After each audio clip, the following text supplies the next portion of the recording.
Welcome sa DRS 2.0. Fresh at nagbabagang happenings bang hanap mo? Mga padabarkads man yan o mga trending topics? Pwes, sagutin natin yan. Kaya naman isubscribe nyo na ang ating channel para sa mga nagbabagang balita everyday. So, ayan, welcome back again sa ating YouTube channel mga Kadaverkads. And for today's video, ang pag-uusapan natin ay tungkol sa mga importanteng ganap sa loob at sa labas ng Itbulaga. Unahin nating pag-usapan ang nilabas na video po ng TVJ na page ngayong araw po yan ng Lunes. So, may pa-throwback sila mga Kadaverkads. Tungkol po ito sa Itbulaga and syempre sa Tito Tubig and Joey. Sabi nga dito, what's next after 40? Di 50, hashtag throwback sa kwentong Itbulaga ng TVJ. Dalawang tulog na lang po, 46 years na tayong magkakasamang magtanghalian mga Dabarkads. So, dalawang tulog na lang po, malapit ng anibersaryo ng Itbulaga. And maraming ang nagtatanong saan daw gaganapin, saan ang venue ng 46 years anniversary ng Itbulaga. So, possible na sa studio lamang po ng Itbulaga at live nila ito na idaraos doon. At sino-sino nga naman yung mga bigatin po na guests ng Itbulaga. Walang iba kundi po ang mga Dabarkads natin na naging parte po syempre ng Itbulaga.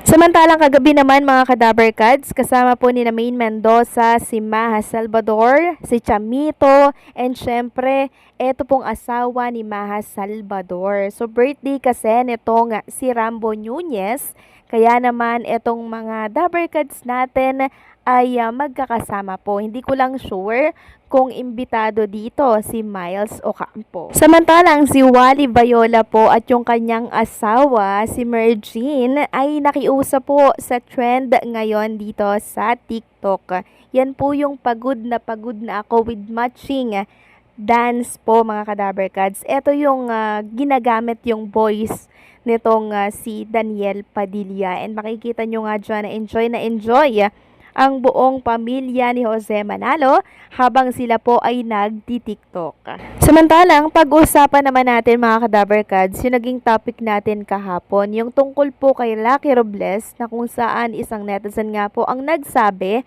yung netizen na yon, panapan po yun ng It's Showtime mga Kadabarkads ha.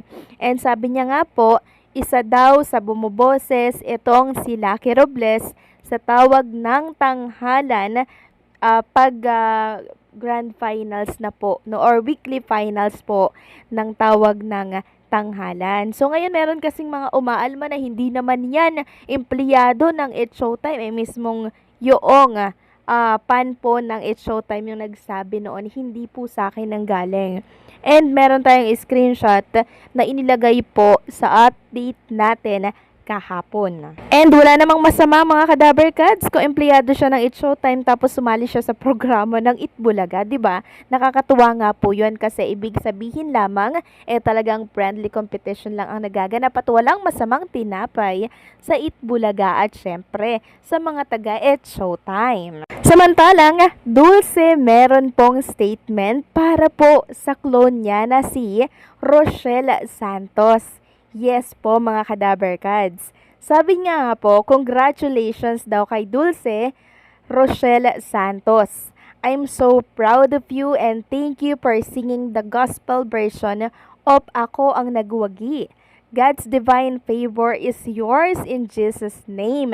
So proud na proud po si Dulce dito sa clone niya na si Rochelle Santos. At hindi lang yan mga Kadabarkads. Meron pa pong ibinoking si Dulce para naman ito sa isa pang winner ng OPM male clone. Walang iba kundi po si Lucky Robles. Sabi niya po dito mga Kadabarkads, nagulat ako bigla, may sumalampak sa sahig sa tabi ko.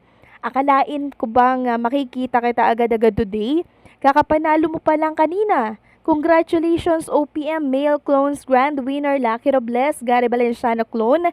I am so happy and I am mighty proud of you, Coach Lucky. I have witnessed your journey since my TNT Jurado days and I believe the reason why the Lord made you stay here in our country is because you still have to mentor a lot of young artists and impart the greatness that God has gifted you with. I praise and thank the Lord for your tremendous talent. I love you. God bless you. Big time, dear Lucky.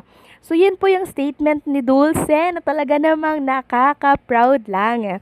Kasi etong si Lucky Robles po, talagang kilala na po siya ng mga bigatin po natin na singer. And mas lalo pa po siyang na-notice nung sumali na po siya sa The Clones. Like Gary Valenciano, mga Kadaver Cats, 'di ba? And syempre, yung asawa po ni Gary Valenciano, kinongratulate din si Lucky Robles. Sabi niya, congratulations to Lucky Robles for winning in the Clone of Gary Valenciano segment of Eat Bulaga.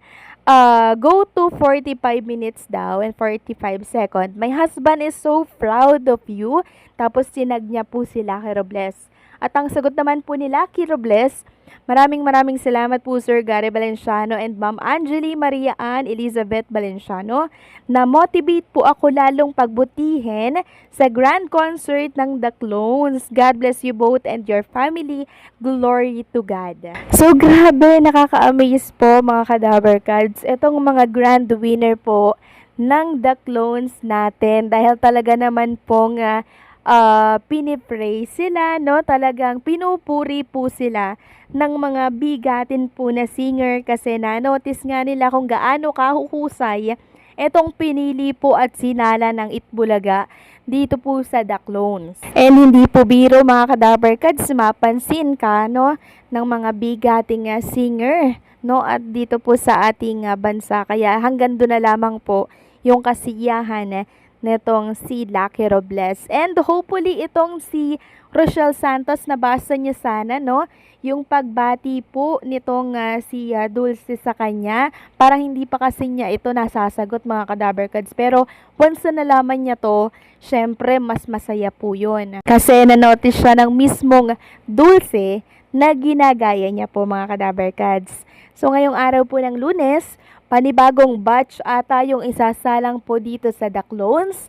And yung mananalo dito ang siyang makakalaban ng dalawang clone winner. So, sino-sino po ba yung mga manok ninyo mga Kadaver Cats, no? Sa next batch, yan po ang ating aalamin kasi magagaling at mahuhusay talaga yung sinasala po ng Eat Bulaga. At sa Grand Showdown, kailan kaya ito? Nako, exciting to mga Kadaver Cats. Kaya naman, sabay-sabay natin niyang tutukan kasi magagaling po talaga yung maglalaban-laban sa Grand Showdown ng The Clones. So, paano mga Kadaver Cats? Hanggang dito na lamang po ang update natin. Maraming salamat sa patuloy po na pagsuporta.